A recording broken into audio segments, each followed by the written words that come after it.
आपके साथ मैं हूं अंजना ओम कश्यप। वो जो मेरे सामने मुश्किलों का अंबार है, उसी से मेरे हौसलों की मीनार है। प्रधानमंत्री नरेंद्र मोदी जी, आप ही की लिखी हुई कविता की ये दो लाइनें हैं। आपने 400 पार वाला टारगेट सेट किया है हौसलों की मीनार का।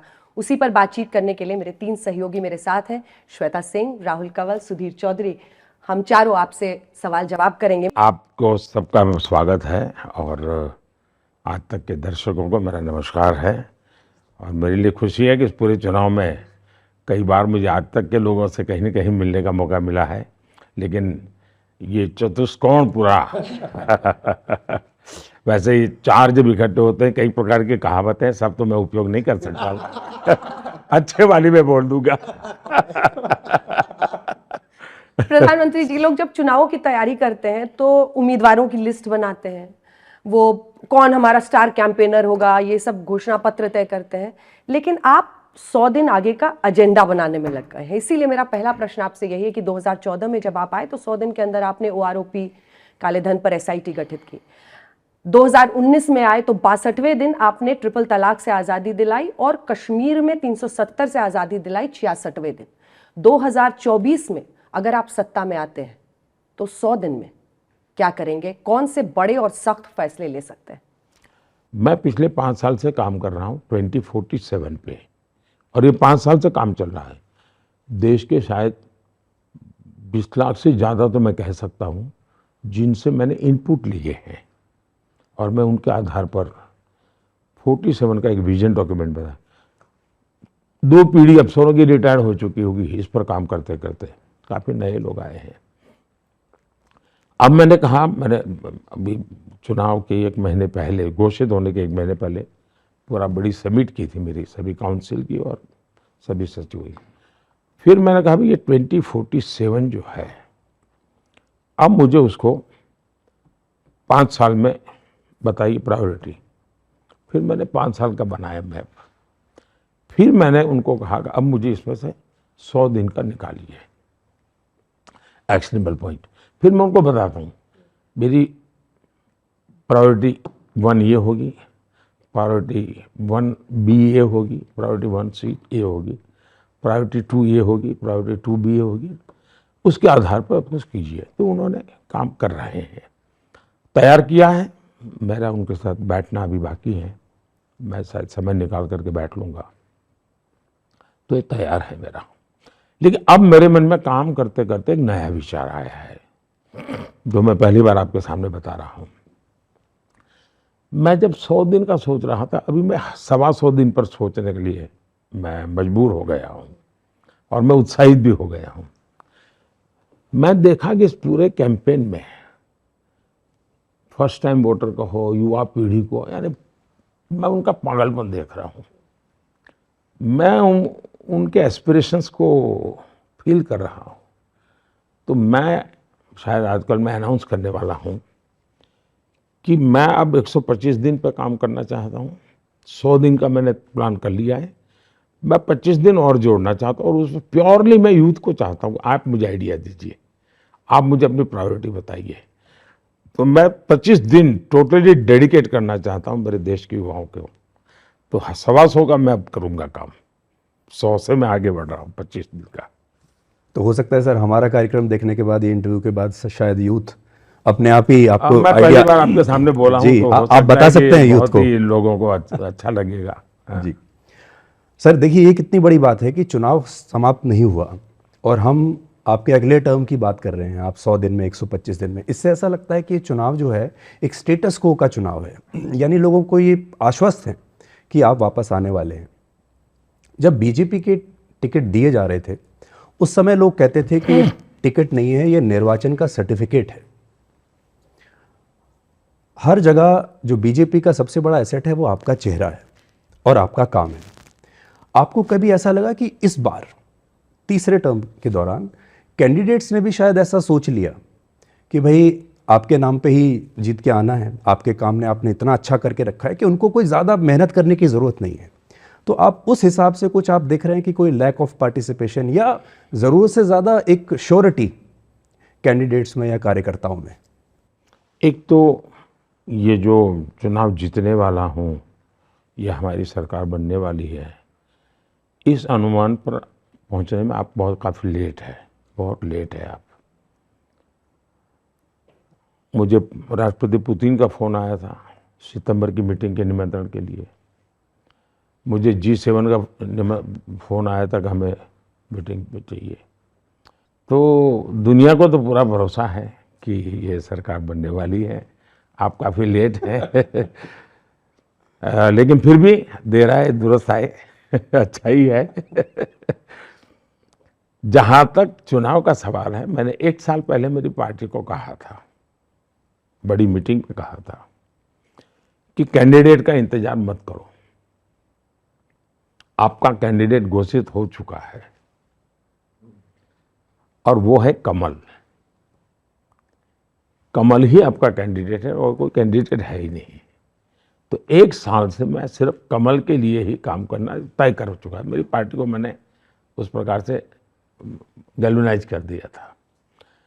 तो हम कमल के लिए ही सब लोग काम कर रहे हैं। मैं भी कमल के लिए काम कर रहा हूँ, मेरे साथी भी कमल के काम, और हमारे ओपोनेंट भी कमल के लिए काम कर रहे हैं, क्योंकि वो जितना कीचड़ उछालते हैं कमल ज़्यादा खिलता है। तो वो काम वो कर रहे हैं और हम कमल की बात पहुंचा रहे हैं। पर आपको ऐसा लगता है कि ये आपका सबसे कंफर्टेबल चुनाव है? ऐसा है, कभी हमने कंफर्ट जोन में जाना नहीं चाहिए। अगर ये कंफर्टेबल है तो मैं खुद चुनौती खड़ी करूंगा। देखिए, आप देखें वो स्ट्रेट हाईवे होता है ना, वहाँ एक्सीडेंट ज़्यादा होते हैं। जहाँ कर्व आते हैं वहाँ एक्सीडेंट कम होते हैं। मैं जागरूक रखना चाहता हूँ मेरी टीम को, जगाए रखना चाहता हूँ, दौड़ाए रखना चाहता हूँ।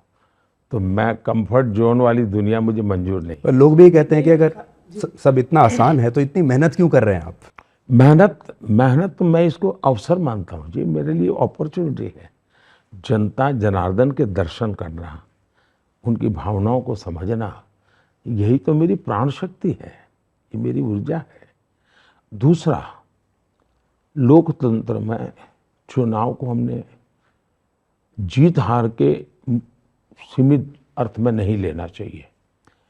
ये एक बहुत बड़ा, एक प्रकार से ओपन यूनिवर्सिटी होती है।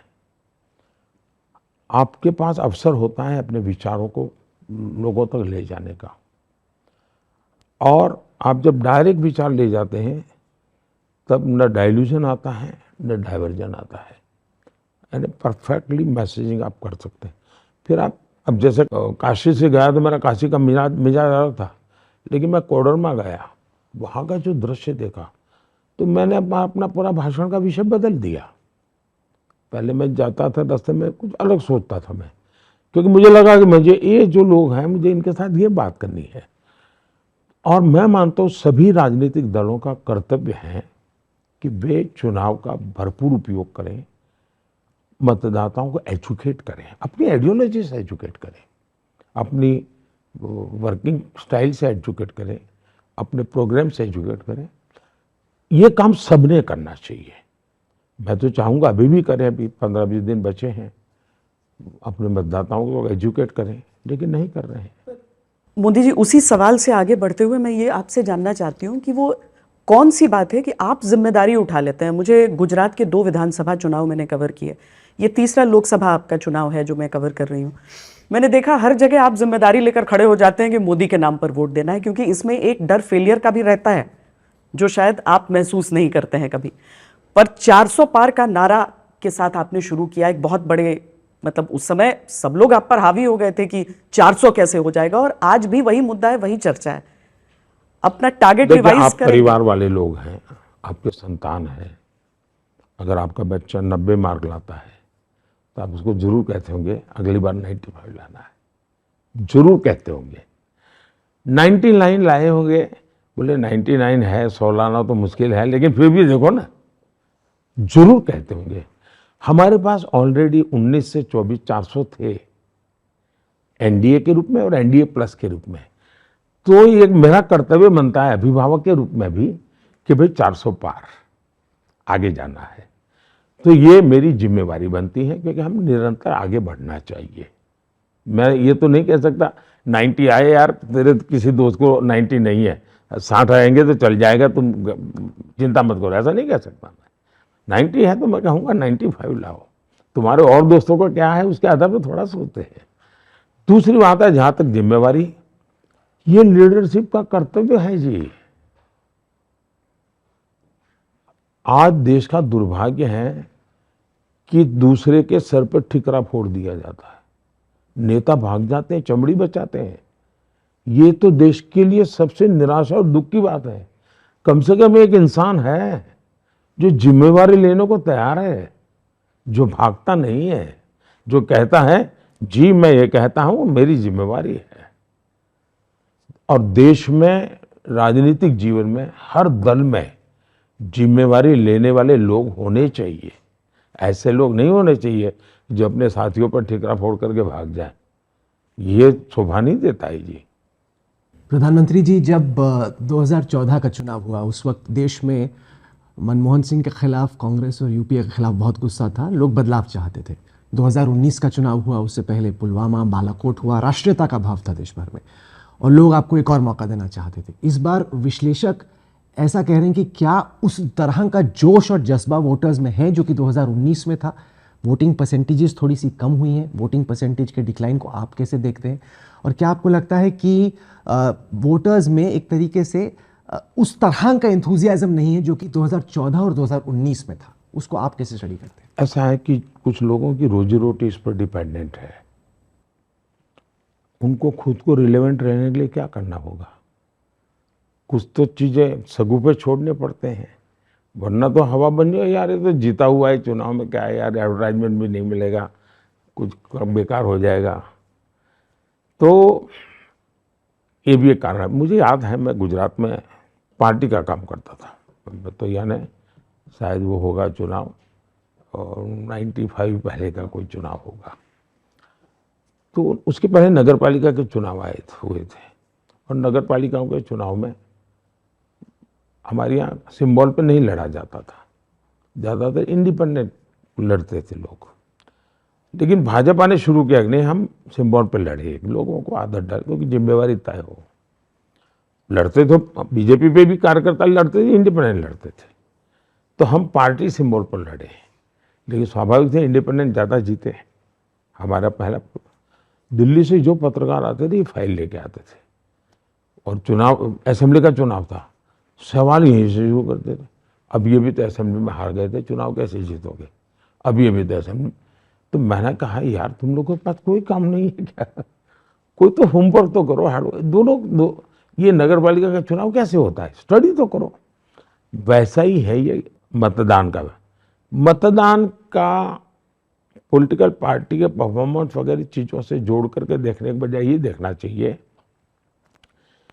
कि लोकतंत्र में मतदान बड़ा महत्वपूर्ण है। उदासीनता लोकतंत्र के लिए अच्छी नहीं है। हमारा नैरेटिव वो होना चाहिए ताकि देश के लोकतंत्र मजबूत हो। उसके बजाय हम उसमें से रिजल्ट खोजने लगते हैं और वो भी तथ्य नहीं है, तर्क है सिर्फ। अब उन तर्कों के पीछे समय बर्बाद करके क्या करेंगे जी लोग? मैं नीचे जमीन पे जाता हूँ और मैंने कभी पहले क्लेम नहीं की है जी। आपने देखा होगा मेरे खिलाफ शिकायत ये है कि मैं हार जीत के क्लेम नहीं करता रहता हूँ। इस बार भी मैंने क्लेम नहीं किया था। हाउस में मैंने, लोग बोल रहे थे 400 पार, मैं खुद क्लेम नहीं करता था, लेकिन मुझे पता तो चलता है जी। हाँ, मैं तैयारी करता हूँ 100 दिन में क्या करूँगा, 5 साल में क्या करूँगा, 2047 का ये काम मैं करूँगा, तो मुझे मालूम है ये जिम्मा मुझे निभाना है। लेकिन आपके इस आत्मविश्वास को जोड़ दिया जाता है बहुत सारी और चीज़ों से भी। संस्थाओं पर सवाल उठाए जाते हैं और विपक्षी दल जो आपके ऊपर एक बहुत संगीन आरोप लगाते हैं सरकार पर, वो ये कि संस्थाओं को प्रभावित किया जाता है और उसमें इलेक्शन कमीशन का नाम, क्योंकि उस संस्था पर सबका, जनता का भरोसा है। इसीलिए मैं इस आरोप पर आपका जवाब चाहती हूँ कि वो कहते हैं पहले चरण का जब चुनाव हुआ तो मतदान के आंकड़े आने में 11 दिन क्यों लग गए? क्यों उन आंकड़ों को छुपाया जा रहा है? इस आरोप पर क्या कहेंगे? बहुत अच्छा सवाल आपने पूछा और मैं कम से कम आज तक से अपेक्षा करता हूँ,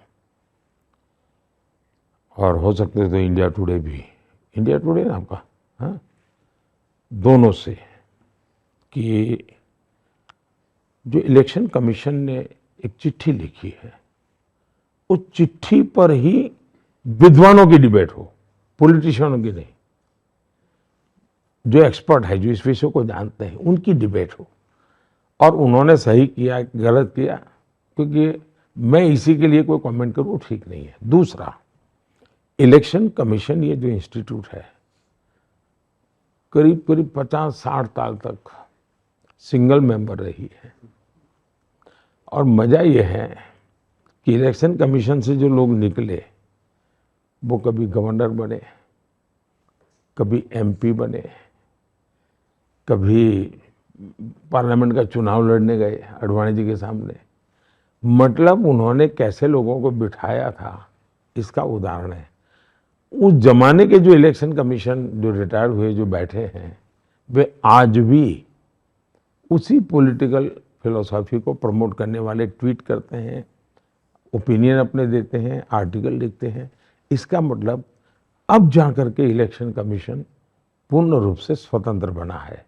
और मैं चाहूँगा आज तक से, और मुझे पक्का विश्वास है अभी नहीं तो कभी न कभी आप लोग करेंगे, कि भारत के इलेक्शन कमीशन के जो यात्रा है उस पर एनालिसिस हो। मेरा दूसरा कहना है, दुनिया में भारत के ब्रांडिंग के लिए जो हमारे पास अलग अलग चीज़ें हैं, जैसे मैं जब दुनिया को कहता हूँ मेरे यहाँ 900 टीवी चैनल है, वो टीवी चैनल मेरे साथ क्या करते हैं मेरा मुद्दा नहीं है। मैं दुनिया को बताता हूँ ये मेरा देश है, 900 टीवी चैनल। तो सुन करके चौंक जाते हैं, उनको क्या 900 टीवी चैनल, और मैं कहता हूँ इतनी लैंग्वेजेज में है, तो परेशान हो जाता है। तो मेरे लिए 900 चैनल मुझे दिन रात क्या करते हैं वो अलग विषय है, लेकिन 900 चैनल होना मेरे देश की ताकत है। तो मैं दुनिया के सामने ले जा, भारत का इलेक्शन कमीशन, भारत की इलेक्शन प्रोसेस, ये विश्व के लिए एक बहुत बड़ा अजूबा है। ये हम सबका कर्तव्य है कि हमारे देश का ब्रांडिंग करें। मैं तो चाहता हूं कि आप लोगों ने विश्व भर से अलग अलग मीडिया हाउसेस को यहाँ इनवाइट करना चाहिए।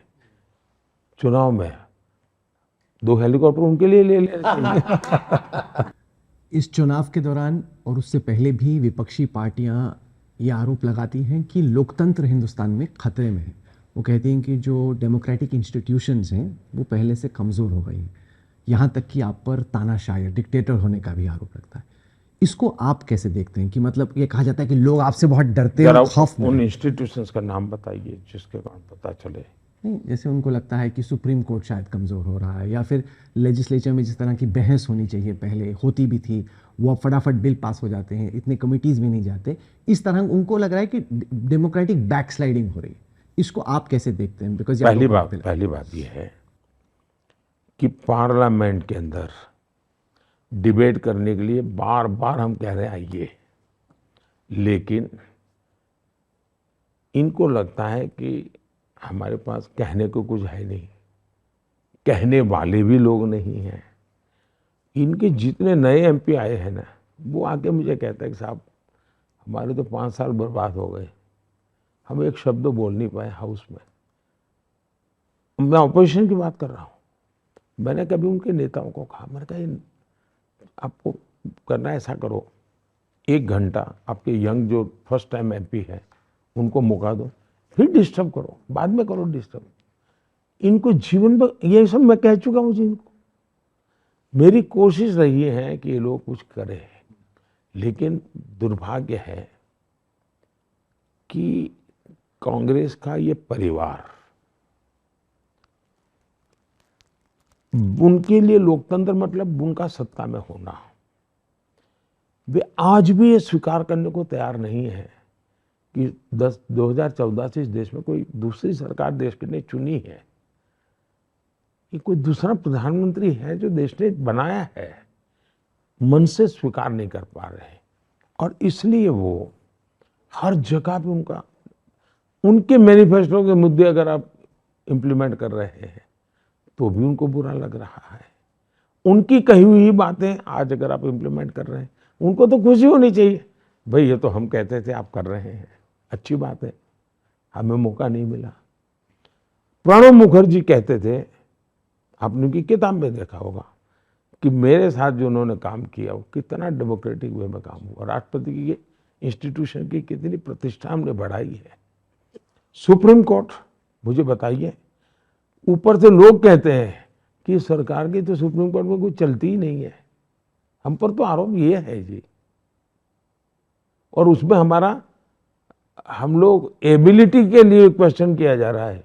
इसका मतलब पहले कुछ एबल लोग थे जो जुडिशरी को मैनेज करते थे, और वो इंस्टीट्यूशन ठीक थी।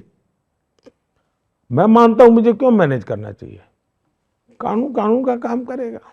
प्रधानमंत्री जी, एक आरोप जांच एजेंसियों को लेकर आपकी सरकार पर लगता है। वो विपक्ष चिल्लाता है, ईडी, सीबीआई, इनकम टैक्स, ये सारे विभाग जो विपक्षी नेता हैं उन पर तो बहुत अग्रेसिव होकर आक्रामक तरीके से कार्रवाई करते हैं, जेल में भी पहुंचाते हैं, लेकिन जो एनडीए में शामिल हो जाते हैं विपक्ष के नेता, उन पर सॉफ्ट हो जाता है इस आरोप में। ऐसा है कि ऐसा कर करके उस मुद्दे को टालिए मत।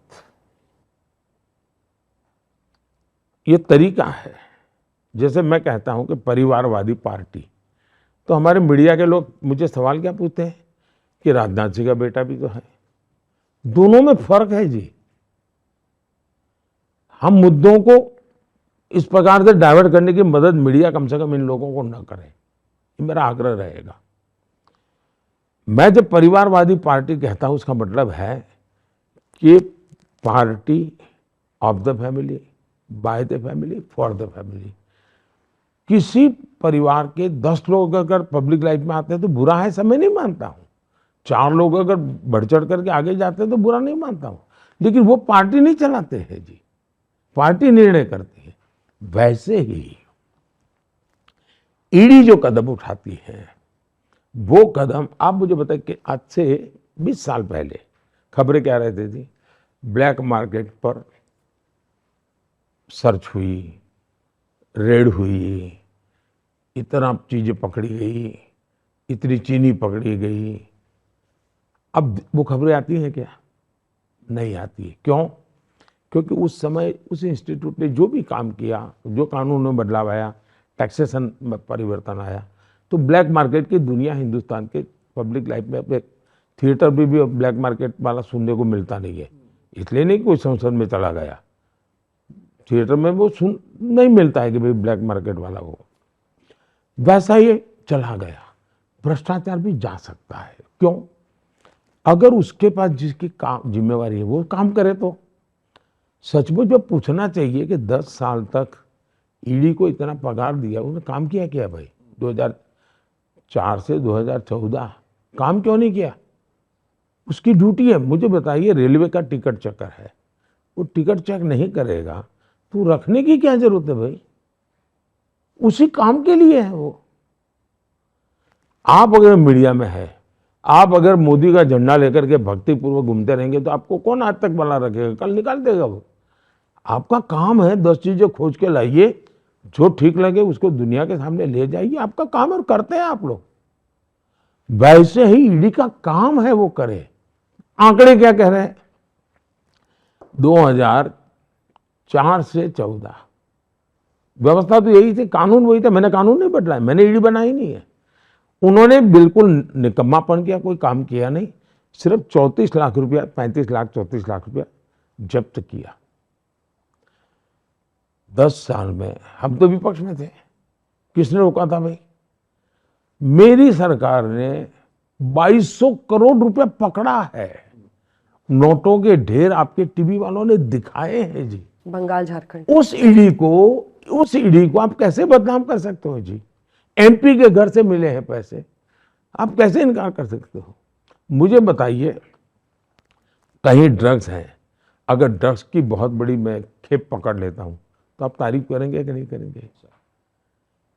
ईडी अगर पकड़ता है तो उसकी तारीफ भी, उसको गुनहगार। ये क्या तरीका है? क्यों? क्योंकि वो राजनेता के यहां से पकड़ा गया। प्रधानमंत्री जी, हाल ही में अंतर्राष्ट्रीय अर्थशास्त्रियों की एक रिपोर्ट आई टॉमस पिकेटी की, जिसमें उन्होंने कहा कि भारत में इनकम इनइक्वालिटी बढ़ रही है। यानी कि जो लोग अमीर हैं वो और अमीर होते जा रहे हैं, जो गरीब हैं वो और गरीब होते जा रहे हैं। कि भारत की इकोनॉमिक ग्रोथ इस वक्त के शेप्ड है, कि ऊपर लोग अमीर हो रहे हैं और नीचे लोग गरीब हो रहे हैं। आप इसको कैसे देखते हैं, जो इनकम इनइक्वालिटी का विषय? तो क्या सबके सब गरीब होने चाहिए? अमीर ज़्यादा से ज़्यादा होने चाहिए। सबके सब गरीब होने चाहिए। एक तो एक उपाय ये है कि भाई कोई डिफरेंस ही नहीं रहेगा, बिल्कुल सब तो मान है भाई। इस देश में पहले ऐसा था। अब आप कहते हैं नहीं सब अमीर होने चाहिए, तो धीरे धीरे होंगे कि रातों रात एक साथ सब यहाँ है तो सब यहाँ आएंगे, थोड़े यहाँ आएंगे वो नीचे वालों को ऊपर लाएंगे, थोड़े ऊपर आएंगे वो लाएंगे, थोड़े और ऊपर आएंगे उनको लाएंगे, एक प्रोसेस होती है। और इसलिए या तो हम तय करें कि हम सब गरीब रहना चाहते हैं, हमें कोई ज़रूरत नहीं है, अगर हर एक को भाई 10 रुपये मिलेगा, बस 10 रुपये गुजारा करना है तो करो, एक तो ये रास्ता है। दूसरा रास्ता है हम कोशिश करें आगे बढ़ने की, आज 10 आगे बढ़ेंगे, कल 100 बढ़ेंगे, फिर परसों 500 बढ़ेंगे, आज हो रहा है। आप पहले स्टार्टअप हमारे देश में कुछ सैकड़ों थे, आज 1.25 लाख स्टार्टअप हैं, तो प्रगति हो रही है। पहले हवाई जहाज में बैठने वालों की संख्या इतनी थी, आज 1000 नए हवाई जहाज का ऑर्डर बुक करना पड़ा है। 1000 नए आज हिंदुस्तान में सरकार के और प्राइवेट गिने तो करीब 600 या 700 हवाई जहाज है, नए 1000 है हवाई जहाज, मतलब कि प्रॉस्पेरिटी बढ़ी है। आज मुझे बताइए बद्रीनाथ केदारनाथ वगैरह यात्राएं जो लोग जा रहे हैं वो पैसे कहाँ से लाते हैं जी? कोई तो पैसा होगा तब खर्चा करता हूँ। वो संख्या करोड़ों में पहुंच गई है। विदेशों में लोग शादी के लिए विदेशों में जा रहे हैं, अगर 5 ही अमीर लोग होते तो इतनी शादियां विदेशों में कैसे करवाते भारत के लोग? और इसलिए मैंने तो कहा भाई मेड इन इंडिया, क्योंकि प्रॉस्पेरिटी आ रही तो लोगों को लगता है यहाँ जाएंगे, उनको लगता है उसने चेन्नई देखा नहीं और कहता मुझे सिंगापुर देखना है। तो ये हमें स्थितियों को सही तरीके से देखना चाहिए। आपके डर के मारे बहुत लोग इंडिया में शादी कर रहे हैं, उन्होंने बोला कि मोदी जी को रिपोर्ट चली गई कि शादी विदेश में हुई। डर के कारण कर रहे हैं, वो मीडिया का वर्जन स्वाभाविक है, लेकिन रियलिटी ये है कि मुझे कई लोग चिट्ठी लिख के कह रहे हैं साहब मैंने बुक किया था, मेरा खर्चा हुआ है, लेकिन कभी ये सोचा नहीं था कि इसका ये भी मीनिंग होता है, और बोले मैंने तो तय किया कि मैं हिंदुस्तान में शादी। ये छोटी छोटी जगह बड़ी अच्छी हैं, अब लोग आपके आइडिया के बाद सब जा रहे करने के लिए डेस्टिनेशन वेडिंग कश्मीर में हो रही है। जी मैं बताता हूँ जी, आज अब मेरे यहाँ बद्रीनाथ केदारनाथ में उनकी बड़ी इनकम हो गई। पहले रिलीजियस टूरिज्म था, इंफ्रास्ट्रक्चर तो था, अब उन्होंने वेडिंग के लिए उसके साथ थोड़ी फैसिलिटी बढ़ाई, तो ऑफ सीजन में उनको वेडिंग का काम मिल जा रहा है। राहुल ने सर जो ये अमीरी गरीबी की बात की, कौन राहुल? हमारे वाले राहुल तो वो आपके वाले नहीं है। आज सर फॉर्म में एकदम। हाँ सर एकदम फॉर्म में, लेकिन मैं दूसरे वाले राहुल की भी बात करता हूँ। अब दूसरे वाले राहुल जो हैं वो सर आपकी जो छवि है वो है गरीबों के मसीहा की छवि। हमने देखा महिलाएं कैसे रोने लगती हैं जब आप जाते हैं, गरीब महिलाएं कितना सुसाइड करती हैं। आपकी जो योजनाएं भी हैं वो सब 25 करोड़ लोगों को आपने गरीबी रेखा से बाहर उतारा। लेकिन जो आरोप दूसरे वाले राहुल लगा रहे हैं आपके ऊपर वो है कि आपकी बड़े बड़े उद्योगपतियों से दोस्ती है। 5 साल से आपकी छवि पर एक स्टिकर चिपकाने की कोशिश की जा रही है, और वो स्टिकर है कि अडानी अंबानी के साथ दोस्ती। इस पर आप कैसे, और ये बिल्कुल ब्लैक और व्हाइट की तरह है कि आप कहाँ काम कहाँ कर रहे हैं। इस परिवार का प्रॉब्लम ये है कि ये बोझ में दबा हुआ परिवार है। नेहरू जी को गालियां पड़ती थी, बिरला टाटा की सरकार, पार्लियामेंट में देख लेंगे तो टाटा बिरला सरकार, ये नेहरू जी लगातार सुनते आए थे। अब इस परिवार के प्रॉब्लम ये है कि जो गाली मेरे नाना को पड़ी वो मोदी को पड़नी चाहिए, तो वो सब चीज़, वो राफेल क्यों लाए? मुद्दा राफेल नहीं था, उनको लगता था राफेल करूँगा तो बोफोर्स का पाप धोएगा, तो इसलिए वो लाए। साइकोलॉजिकल प्रॉब्लम है। इस चुनाव में वो इतनी मेहनत पहले कभी नहीं की, क्यों कर रहे हैं?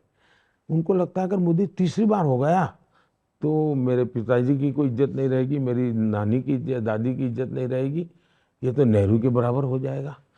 वो हर चीज़ उसी से कंपैरिजन करते हैं, और इसलिए गालियाँ ये सब उन्होंने कहीं से उधारी ली हुई गालियाँ हैं। जो अब दूसरा बात है, मैं लाल किले पर से बोलता हूँ जी, मैं शर्माता नहीं हूँ, मैं लाल किले से बोलता हूँ। इस देश में वेल्थ क्रिएटर्स की इज्जत होनी चाहिए।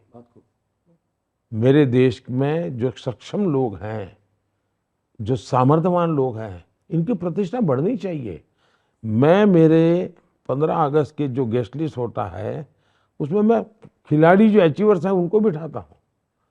अगर देश अचीवर्स की पूजा नहीं करेगा, देश अचीवर्स का महात्मा ही नहीं करेगा, तो मेरे देश में पीएचडी करने वाले लोग कहाँ से निकलेंगे, साइंटिस्ट कहाँ से निकलेंगे।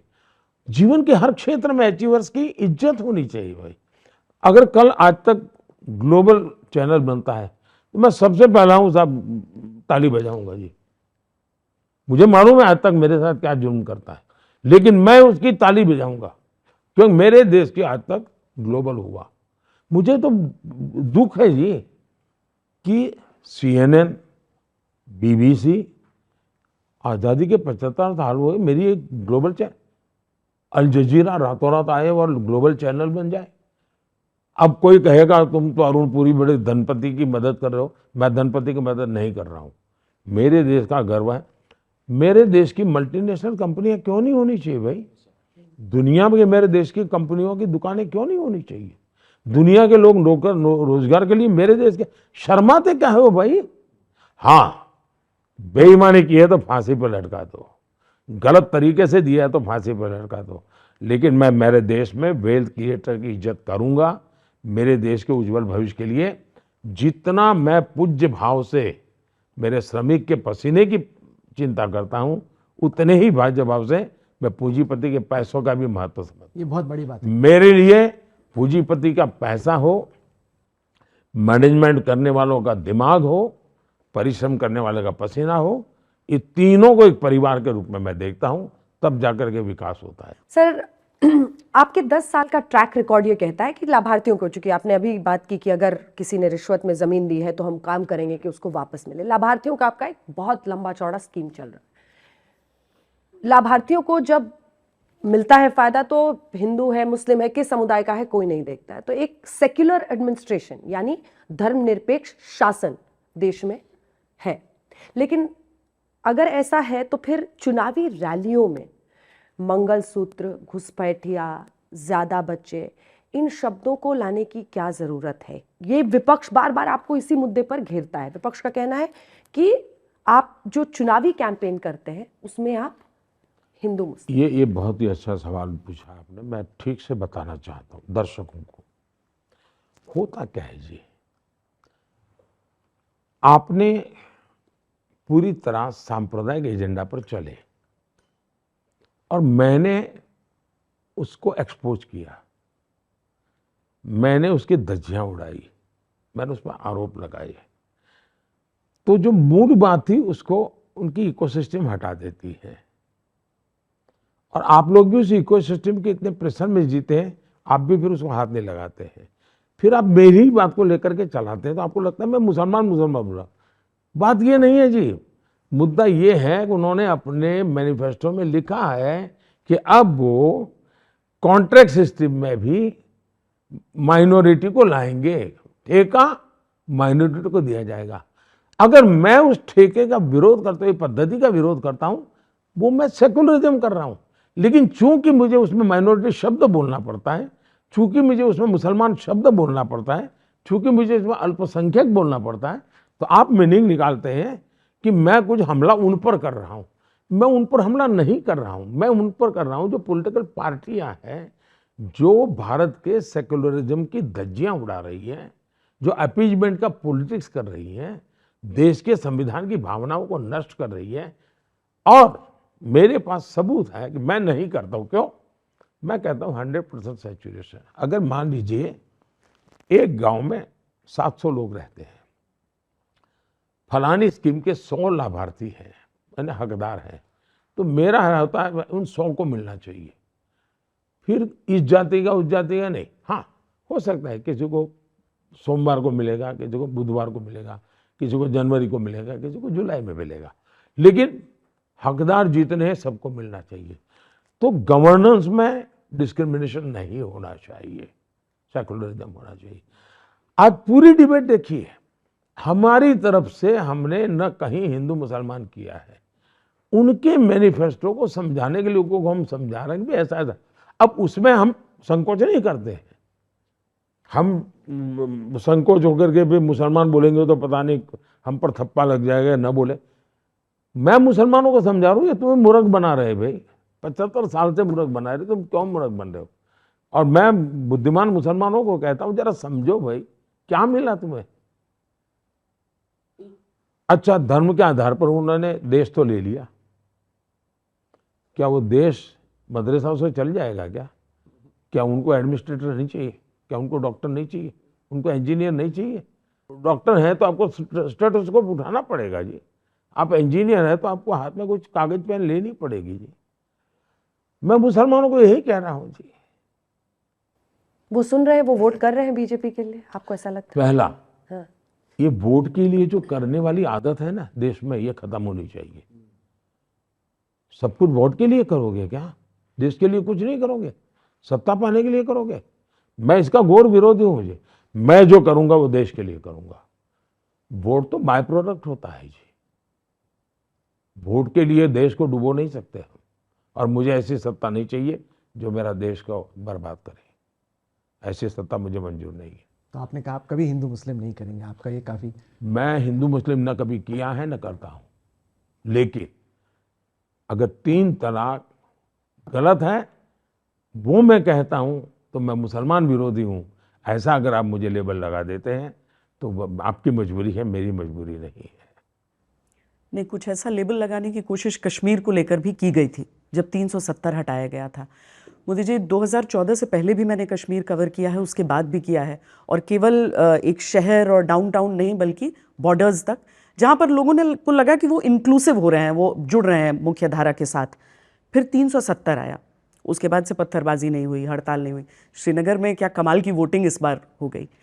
पर एक बहुत बड़ा धड़ा है जो कहता है कि बताइए हमसे राज्य का दर्जा ले लिया है। आप जम्मू कश्मीर की जनता को कुछ कहना चाहेंगे?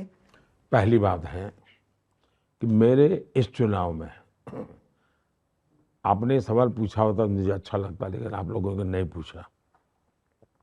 लेकिन मैं, आपने विषय निकाला इसलिए मैं उसमें से सवाल भी पैदा करता हूं, जवाब भी देता हूं। इस पूरे चुनाव में मेरे लिए संतोष की पल कौन सी? तो मेरे लिए संतोष की पल है श्रीनगर का वोटिंग, क्योंकि इसने इस बात को थप्पा मार दिया कि मेरी नीतियां सही है। मैं कोई डिस्क्रिमिनेशन नहीं करता हूं। मेरी सरकार धर्म के आधार पर भेदभाव नहीं करती है। जहां तक राज्य का दर्जा का, हमने पार्लियामेंट में प्रॉमिस किया हुआ है और हम उस पर कमिटेड हैं। हाँ, हम सफल होना चाहते हैं, सफल in the sense political power में नहीं, स्थितियों में। और पहले हम पर क्या गालियां पड़ती थी, आपने इंटरनेट बंद कर दिया, चारों तरफ होल्ला मीडिया में। हम जाते थे मीटिंग में तो आप लोग मिलते थे तो इंटरनेट बंद कर दिया, कौन सा लोकतंत्र है? गालियां खाई, लेकिन मेरे कश्मीर का भला मैंने किया है। मैं दूर का देख सकता था, आप 24 घंटे चैनल के लिए देखते थे, मैं देश के लिए देखता था। और इसलिए मैं इंटरनेट की गालियां खाने के बाद भी, इंटरनेट बंद कर करके भी मैं नौजवानों को गलत रास्ते से बचाने में सफल हुआ। दूसरा मेरा संतोष है, अब 10 साल का समय लगा लीजिए, मानो 2004 से 2014 कितनी माताओं ने अपने बच्चे खोए होंगे। 2014 से 24 कितनी माताओं के लाल बच गए। जीवन में इससे बड़ा संतोष क्या होता है जी। और इसलिए राज्य भी हमारा अपना कमिटमेंट है। प्रक्रिया हम सफलता के लिए जो भी रास्ता होगा वो करेंगे। मैं चाहूँगा कि मैं गेहूं की फसल करूं, लेकिन सही सीजन में करूंगा तो मुझे गेहूं मिलेंगे, सही सीजन में नहीं करूंगा तो मेरा बीज भी बर्बाद हो जाएगा। देश की राजनीति से अगर 1 मिनट के लिए हम बाहर निकलकर ग्लोबल ऑर्डर की बात करें तो इस वक्त दुनिया की निगाहें भारत और भारत के इस चुनाव पर है। इस वक्त रूस और रशिया की लड़ाई चलती जा रही है, वो ख़त्म होने का नाम नहीं ले रही। इजराइल और हमास की लड़ाई चल रही है, ईरान के साथ तनाव बढ़ रहा है। पिछले 5 साल में भारत की जो कॉम्प्रिहेंसिव नेशनल पावर है काफ़ी बढ़ी है। भारत 11वें नंबर की अर्थव्यवस्था से 5वें नंबर पे आया। अगले 5 साल में ग्लोबल हाई टेबल पर आप भारत का रोल क्या देखते हैं? हम इस हिसाब से चीज़ों को क्यों देखते हैं? मूलभूत बात क्या है? अब तक हम क्या सोचते थे हमारा हमारा नैरेटिव ये था कि हम इससे इतने दूर है, हम उससे इतने दूर हैं, यानी हम इक्वल डिस्टेंस मेंटेन करते हैं। एक हमारा डिप्लोमेटिक भाषा में चलता था। मैंने कहा नथिंग टू डू, मेरी भाषा है कि हम कितने निकट हैं। तो दुनिया में कंपटीशन शुरू हुई कि भाई हम निकट कैसे जाएं इसके। पहले दूर रहने की कंपटीशन होती थी, बदल गए। तो सब लोग निकट आने की स्पर्धा चल रही है। अब देखिए, कल मेरा ईरान में एक बहुत बड़ा निर्णय हुआ है, एग्रीमेंट हुआ है। वो हिंदुस्तान के अखबारों की हेडलाइन न्यूज है, टीवी मीडिया की 24 घंटे की है। और मेरा मिनिस्टर कल चाबहार थे, ईरान में थे। चाबहार पोर्ट का मेरा फाइनल एग्रीमेंट हुआ। ये बहुत बड़ा काम है जी, सेंट्रल एशिया से जुड़ा हुआ मेरा इकोनॉमी का बहुत बड़ा काम हुआ है। लेकिन अब पता नहीं यहाँ अब फर्स्ट हेड टेबल क्या होता है जी सारी लड़ाइयों के बीच में मेरा चाबहार का एग्रीमेंट हो जाता है। तो मेरी पहली वस्तु ये। दूसरा, किसी तीसरे के आधार पर हम अपने निर्णय नहीं करेंगे जी, हम निर्णय हमारे लिए करेंगे। फलाने को बुरा लगेगा तो इससे बात करूंगा तो क्या होगा जी, नहीं, मैं सबसे बात करूंगा। राष्ट्रपति पुतिन मेरी अगर भरपूर तारीफ करते हैं, इसका मतलब ये नहीं कि मैं राष्ट्रपति पुतिन को मिलकर के कह नहीं सकता हूं कि this is not the time for the war. तो वो भी मुझे सम्मान करेंगे, भाई कम से कम एक ऐसा मित्र है जो मुझे साफ बताता है कि ये सही है गलत है। यूक्रेन को भी मुझ पर इतना ही भरोसा है, भारत पर, मुझ पर मोदी एक व्यक्ति नहीं है, भारत पर भरोसा है कि भाई कुछ तो भी ये सही बता। और आज तक हमने सही किया जी। मैंने अभी गाजा में, रमजान का महीना था, तो मेरे स्पेशल एनवॉय को मैंने इजराइल भेजा। इजराइल के प्रधानमंत्री राष्ट्रपति सबसे मिलना का, मैंने कहा समझाइए इनको कि कम से कम रमजान में गाजा में बम्बार्डिंग यानी हमले न करें। और उन्होंने पालन करने का भरपूर प्रयास किया। आखिर में 2-3 दिन लड़ाई हो गई, लेकिन मैंने स्पेशल एनवॉय भेजा था। यहाँ तो आप मुझे मुसलमानों के लिए करके घेर लेते हैं, लेकिन मोदी गाजा में रमजान के महीने में अब मैं इसकी पब्लिसिटी नहीं करता हूँ क्योंकि कईयों ने प्रयास किया होगा, परिणाम सही मिला, लेकिन मैंने भी प्रयास किया, देश भारत ने भी किया। तो इवन मेरा आज भी पैलेस्टाइन के साथ उतना ही निकट नाता है जितना मैं इजराइल गया। हमारे यहाँ फैशन क्या थी, इजराइल जाओ, पैलेस्टाइन जाओ, सेकुलरिज्म करके वापस आओ, मगर नथिंग टू डू। मैं इजराइल जाऊँगा, वापस आऊँगा, मुझे ढोंग करने की जरूरत नहीं है। इजराइल गया मैं पैलेस्टाइन जाऊँगा तो स्टैंड अलोन मेरी विजिट होगी। पैलेस्टाइन भी गया।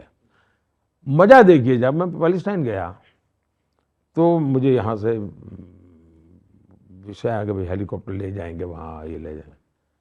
तो जॉर्डन के राष्ट्रपति जी को पता चला कि मैं जॉर्डन से होकर के जाने वाला पैलेस्टाइन।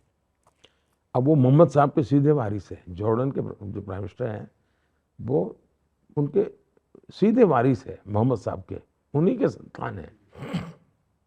उन्होंने कहा मोदी जी आप ऐसे नहीं जा सकते, आप मेरे गेस्ट है, मेरे ही हेलीकॉप्टर में आप जाएंगे, मेरे घर खाना खा के जाएंगे।